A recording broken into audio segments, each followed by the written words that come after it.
7 principles of testing, a detailed view. In my last video, I talked about the 7 principles of testing and overview. And so in this video, we're going to be looking at the first principle of testing. But before we go deeper into this, if today is your first time on this channel, kindly click on the subscribe button and also click on the notification bell so that you can keep getting the latest update each time I drop a new video. So, what's the first principle of testing? Testing shows the presence, not the absence of defects. When a tester tests, he can't say because he has tested, the software has no bugs again.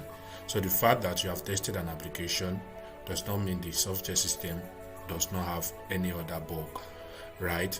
So testing is not to prove that a software system does not have defects. Testing is actually to find defects that are in the software system. Each time a software is tested by the tester, the aim of the test is to discover defects, rightly said. So each time a test is being conducted, the aim is not to find defects. The aim is not to test or check or verify to now say, oh, there is no defect again. The aim is always to discover defects that are yet to be discovered in the software system. Alright, so the fact that the tester couldn't find a bug after running his test does not mean the software has no more bugs. So if you have tested and you could not find a bug, that doesn't mean there are no bugs. It simply means that you are using the same kind of test or the same test cases over and over again, then you may not find a new bug. If you are using the same approach, you may not find a new bug. If you are using the same techniques, you may not find a new bug over time. And sometimes there are bugs in the software system, but because probably your test cases are not well tailored, they may not find the defects that they ought to find. And in this case, you report what we call a false negative in testing. False negative in testing is when you report that there are no defects in the software system, while in the actual fact there are bugs. So we can have a situation where you report a false negative in the software system.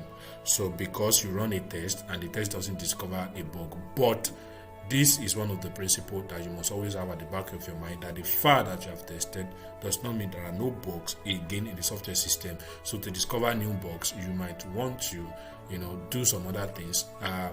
In one of these principles, there is a principle that talked about these in detail. All right, so you want to stick to this video and keep watching. So testing would reduce the chances of bugs in undiscovered in the software.